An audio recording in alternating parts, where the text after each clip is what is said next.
गौसिया चाळ परिसरातील घरांवर दरड कोसळून 6 जणांचा मृत्यू। रात्रभर झालेल्या पावसामुळे डोंगराचा भाग कोसळल्याने दुर्घटना घडल्याची माहिती। शिवसेना पक्ष आणि चिन्हावरील सुनावणी अंतिम टप्प्यात। आज दुपारी 2 वाजता पुन्हा सुनावणी होणार। कपिल सिब्बल आणखी युक्तिवाद मांडणार। शिवसेना पक्ष आणि चिन्हावरील सुनावणीनंतर सुप्रीम कोर्टाबाहेर ड्रामा। शिंदेंच्या शिवसेनेचे खासदार नरेश म्हस्केंना पाहून संजय राऊतांनी यावंच लागणार असं म्हटलं। परिसरात एकच हशा पिकला। एकनाथ शिंदेंच्या सर्वाधिक तक्रारी नरेश म्हस्केंनी केल्या होत्या। संजय राऊतांचा दावा। तर संजय राऊत फेकुचंद उद्धव ठाकरे मुख्यमंत्री होऊ नये म्हणून राऊतांनी बैठक घेतली होती। म्हस्केंचा पलटवार। वर्षा निवासस्थानी राज ठाकरे आणि मुख्यमंत्री फडणवीसांमध्ये भेट। दोघांमध्ये 25 मिनिटे चर्चा। मुंबई क्रिकेट असोसिएशनचे अजिंक्य नाईकही उपस्थित। छत्रपती शिवाजी महाराज पार्क मैदानासंदर्भात भेट घेतल्याची माहिती।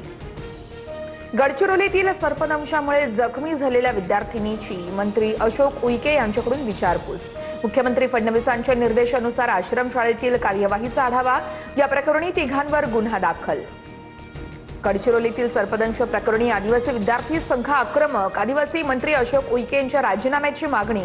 तर 25 ऑगस्टला गडचिरोलीतील सर्व आदिवासी शाळा बंद ठेवत आंदोलन केलं जाणार।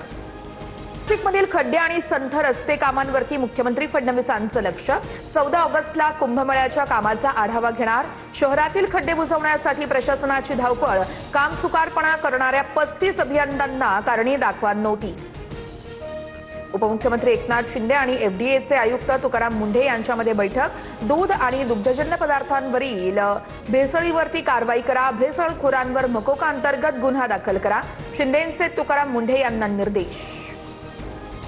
दादरच्या स्टार मॉलमध्ये स्पाच्या नावाखाली देहविक्रीचा प्रकार। पोलिसांकडून 25 ते 30 वयोगटातील 6 मुलींची सुटका। महिला दलाल, स्पा मॅनेजरसह एकूण 4 अटक।